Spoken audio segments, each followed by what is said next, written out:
Welcome to Star Athletes Online. My name is Coach John McCarthy. This is where we're going to start the recruiting process. So I want to talk to you a little bit about the details of the recruiting process. This is going to take us 10 minutes or so. If you need to replay this over and over or reread it over and over, there's a lot of depth to this information. So please take your time with it. The first thing I want to tell you is while we're going to talk about the recruiting process, please understand that each recruiting process is unique. The process you and your family may go through is going to be different than your friends, than your associates and other people that are looking to play intercollegiate athletics. Let me start with this. If you are a major Division I prospect in whatever sport that you play, honestly, you really don't need a recruiting service, you really don't need a recruiting website, but you probably will need some great guidance if you're one of those elite players. However, also understand this, those folks at the elite level are rare. For the vast majority of those student athletes that are interested in playing intercollegiate athletics, I want to talk to you and I want to talk to your mom, your dad, your guardian, your family, because this information is going to apply directly to you. The vast majority of people that would like to play intercollegiate athletics that are not the major NCAA Division I prospects. Now, as you begin this process, I'd like to think about the important things, and let's focus on the important things to help make yourself recruitable and help give yourself more opportunities, more options. To do that, there's a few different components I'd like you to focus on. Number one, your academic standing. It really genuinely is important to do a great job academically in your high school or your junior college, to get great test scores, to sink yourself into your subject matter. Becoming a lifelong learner and becoming a great student really is important. Coaches take that seriously. Next, focus on your skills. Whatever sport you play, continue to hone in on your skills. Not just games, not just competitions. I don't want to downplay that because there is a place and that is important. But take the time to develop your skills. Get better every day. Every day you work on your game, whatever sport it may be, focus on getting better. Hey, at the end of the day, coaches want players that can play. They want athletes. They want people that are good. They're going to help their program succeed. So work on your skills. Make yourself recruitable. Also, be a person of great character and integrity. I'm going to tell you that's really important. Coaches don't want to be embarrassed. Schools don't want to be embarrassed. They want people that say yes sir, no sir, yes ma'am, no ma'am, yes coach, no coach. They want people that look them in the eye and give them a firm handshake. They want people that are honest, people that have great integrity, great character. So think to yourself, are you one of those people? If not, you can become one. It's very important.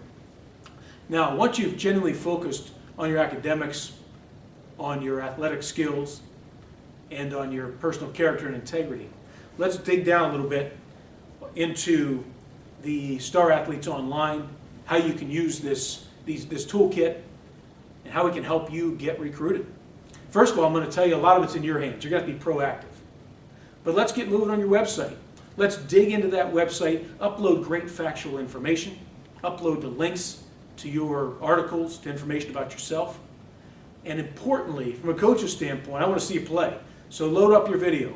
That's important. Make sure you got as much good factual information and make sure you got good quality video on there about yourself so coaches can see you play. Next, go to a document called Important Questions to Ask Yourself. These are really important in helping you narrow your search down for colleges. Ask yourself these questions, and there's a bunch of them. Feel free to add your own questions to them and answer them honestly to yourself. Now from here, there's a couple different ways that we can go. We can look at your parents and guardians and have them ask these questions as well of yourself and honestly answer them. But you might want to start with the database that we've got here. We've had great people do some great research to give you links to every athletic website of every school playing college athletics in the country. So you may do this one of a couple different ways. You might want to go do a lot of research ahead of time. After you ask yourself these questions, you might want to dig into the database and start narrowing your search down. by schools that are maybe within a geographic region, that have a certain academic major, that play at a certain level. Whatever those criteria may be that you set for yourself, you may start using the search engine and help to narrow those down and do some research through the schools themselves once you get to their website, so you can narrow your own search down. Or you may want to send out a mass email to hundreds of coaches to see where the interest may lie. Either way now, you're going to want to send an email out or a hard letter out with your website so the coaches can get right to your information.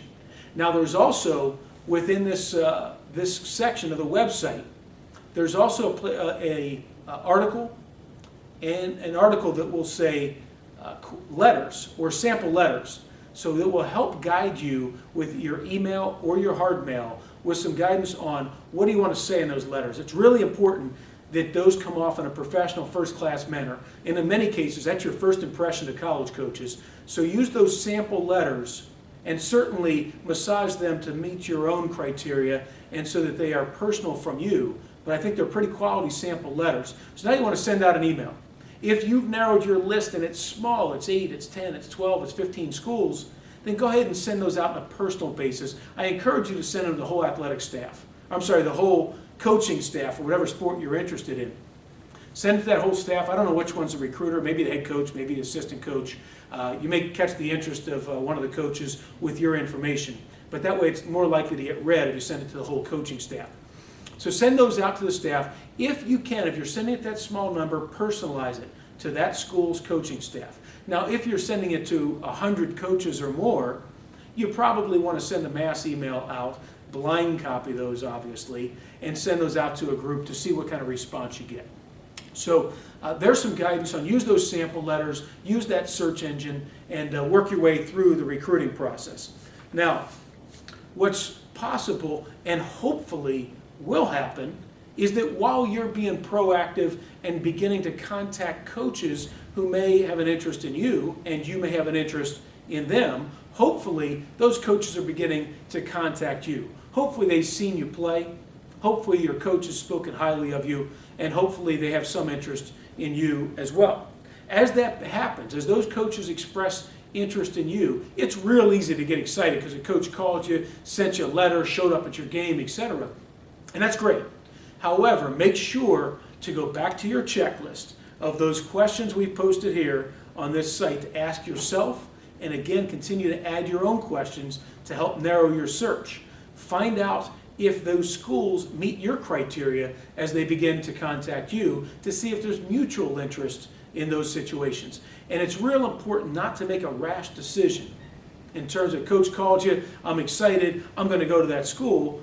I've heard stories over and over about kids going to a school because they got excited because the coach called. It turns out they didn't even have the academic major that they're interested in or anything close, and they're already enrolled in the school. Coach called me the other day and said a student athlete, he suggested look at a certain school. Kids said, great, coach told me it'd be a good idea for me to go to school here. He ends up going up to the school, enrolling in the school before he ever even visited the school. Finds out when he gets there, there's no residence halls, there's no dorms. There's no campus, there's hardly any campus. And that may be okay for you. But to that student, it was a major surprise that he had to go find an apartment. There wasn't a place to live on campus, and there wasn't much of a campus at all. Again, that might be fine. But at the same time, you don't want to be caught by surprise because you didn't do your homework. Important to do your homework. Now, how do you know you're being recruited? What's really recruitment? Is it you got a form letter in the mail? Are you being recruited? I say no. And if you get an invitation to attend a camp of the school that you may be interested in, are you being recruited? I'd say no.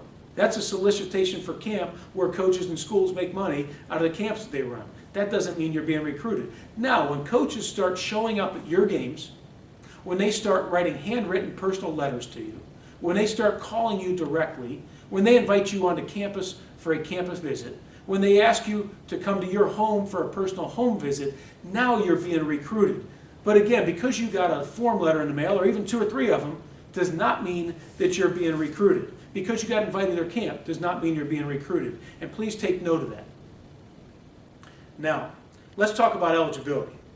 Depending on where you're going to school, academic eligibility and athletic participation are determined through different avenues. For example, eligibility for NCAA Division I and II and the NAIA requires that you go through an eligibility center. The NCAA has an eligibility center. The NAIA has an eligibility center. If you're going to NCAA Division III, well, those schools determine eligibility on a school-by-school basis. The same thing with the National Junior College Athletic Association. The USCAA, the United States Collegiate Athletic Association, and the NCCAA, the National Christian College Athletic Association, have schools that are often dual affiliated. By that I mean they may also be associated with the NAIA, they may also be associated with NCAA Division III. And in those cases, the primary association would be NCAA 3 or the NAIA, and eligibility would be determined by those schools in those circumstances, or the NAIA Eligibility Center in those cases. For those that are not associated with anybody except for the USCAA or the NCCAA, that's a school-by-school determination on eligibility. Now, regardless of the association, please understand that the NCAA or NAIA or National Association may have eligibility standards. However, conferences often impose their own, even a little stricter eligibility standards, and then schools often impose even further strict eligibility standards.